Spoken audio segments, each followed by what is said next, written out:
नमस्ते, म सुरेश ताम्राकार। आज यहाँहरूलाई यो कथा लेखन अभिमुखीकरण तालिममा स्वागत गर्न चाहन्छु।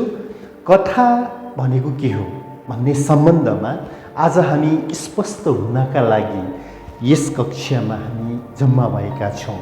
कथा भनेको एउटा घटना हो र यसलाई बुझ्नको लागि अब यो स्लाइडमा दिएको कुराहरू चाहिँ हामीले डिटेलमा अध्ययन गरौँ।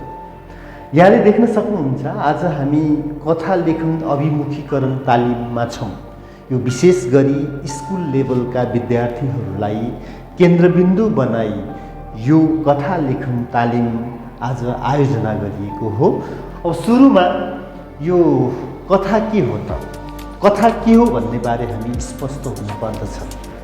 कथा जीवन जगतमा घटेका घटना, त्यस सम्बन्धमा कल्पना गरिएका गद्यमय अभिव्यक्तिलाई हामी कथा भन्न सक्छौँ। त्यसै गरी कथ धातुमा आ प्रत्यय लागेर बनेको शब्द कथा हो।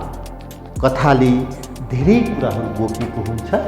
कथाले मानव जीवनको दुःख सुख, पीर, व्यथा, वेदनालाई पनि समेटिएको हुन्छ। त्यसै गरी कथा आश्चर्यपूर्ण, चाख लाग्दो घटनाको अभिव्यक्ति हो। मानव जीवनमा थुप्रै प्रकारका घटनाहरू घटिरहेको हुन्छ। त्यसलाई हामीले समष्टिमा चाहिँ कथामा प्रस्तुत गर्न सक्यौँ भने त्यो अत्यन्त रोमाञ्चकारी र अत्यन्त रमाइलो तरिकाबाट हामीले सिक्न सक्छौँ।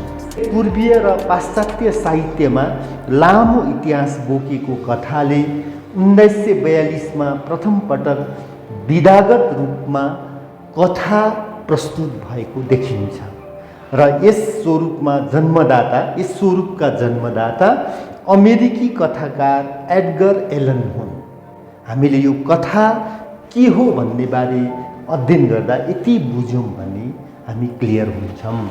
र त्यसै गरी अब कथाका तत्त्वहरू, कथा हुनलाई कुन कुन तत्त्वहरू हुनुपर्दछ भन्ने कुराहरू हामीले जान्नु पर्दछ र यसको लागि चाहिँ कथा रचना गर्न आवश्यक पर्ने कुराहरू के छन् भन्दाखेरि कथा वा घटना वस्तुलाई मिलाएर अगाडि लाने तत्त्व, कथालाई चाहिँ हामीले मिलाएर सिलसिलाबद्ध तरिकाले मिलाएर लानु पर्दछ। यसले गर्दाखेरि चाहिँ कथा वस्तुलाई हामीले बुझ्न सक्दछौँ।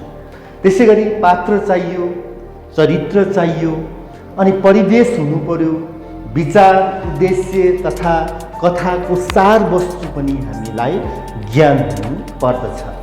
कथाको वर्गीकरण विषय वस्तुको आधारमा हुन्छ।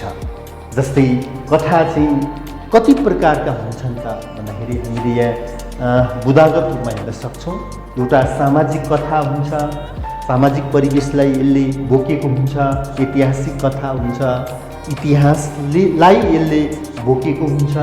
पौराणिक कथाहरू जुन धर्म संस्कृतिसँग सम्बन्धित छ, देवी देवताका कुराहरू पनि पौराणिक कथामा आउँछ। त्यसै गरी मनोवैज्ञानिक कथाहरू, मानिसको मनसँगको ज्ञान, व्यवहारसँगको ज्ञान हामीले यसमा थाहा पाउन सक्छौँ। राजनीतिक कथा भयो, देशमा घटेका विभिन्न घटनाहरूलाई कथावस्तुको आधारमा चाहिँ हामीले प्रस्तुत गर्न सक्छौँ। त्यसै गरी दार्शनिक कथाहरू भए, होइन, यो दर्शनसँग सम्बन्धित कथाहरू हामीले यसको अध्ययन गर्न सक्छौँ। त्यसै गरी कथाको वर्गीकरणकै प्रवृत्तिको आधारमा पनि हामीले गर्न सक्छौँ। कथाको वर्गीकरण प्रवृत्तिको आधारमा गर्दाखेरि यथार्थवादी कथा, स्वच्छन्दवादी कथा, अस्तित्ववादी कथा, प्रकृतिवादी कथा, विसङ्गतिवादी कथाहरू पनि हामीले अध्ययन गर्न सक्छौँ। अर्थात् यो कथाको वर्गीकरणमा आउने कुरा भयो। अब कसरी कथा लेख्ने त? कथा के हो, यसको आवश्यक तत्त्वहरू के हुन्, यसका वर्गीकरण के हो भन्ने थाहा पाइसकेपछि कथा कसरी लेख्ने, कसरी कथा लेख्न सक्छौँ भन्ने कुरा हामीलाई ज्ञात हुनु पर्दछ। कथा लेख्नको लागि विभिन्न चरणहरू छन्। त्यसमध्ये महत्त्वपूर्ण 12वटा चरण चाहिँ हामीले यहाँ उल्लेख गरेका छौँ। कथाको बारेमा खोजी गर्ने, कथा विशेष सुहाउँदो चरित्रको पुनर्निर्माण गर्ने, कथाको लम्बाइहरू, कथा वाचन शैली हैन, कथाको सुरुवाती बिन्दु, अन्तिम बिन्दु, कथाको निर्धारण समय हैन, त्यसै गरी 7 नम्बरमा पात्रहरू बीच को शैली, बोलीचालीको शैली, सोचाइको अन्तिम तयारी, लेखन सुरु गर्ने हैन, पात्रलाई बुझ्ने, कथाको दोस्रो मस्यौदाहरू सुरु गर्ने र अन्तिम प्रारूप दिने, यी कुराहरू चाहिँ कथा कसरी लेख्ने भन्ने बारे चाहिँ हामीले अध्ययन गर्नु पर्दछ। समाजमा प्रचलित कथाहरू हामीले यसरी हेर्न सक्छौँ: दन्ते कथा, कल्पनाको कथा, रहस्यको कथा, पशुको कथा, डरलाग्दो कथा, यथार्थवादी कथा, कमेडीको कथा, इतिहासको कथा, लघु कथा आदि। यी कथाहरू चाहिँ छुट्टा छुट्टै रूपमा हामीले अध्ययन गर्न सक्छौँ। अब यो यति कुरो थाहा भइसकेपछि हामीले हैन, अब कथाको नमुनाहरू पनि हामीले यहाँ हेर्न सक्छौँ र कथा कसरी लेख्ने हैन, यो कथाको नमुनाहरू दिइरहेछ। कथा किताबहरू हुन्, जस्तै यहाँ बालकथा भनेर यहाँ सेतो चिलको कथा आएको छ।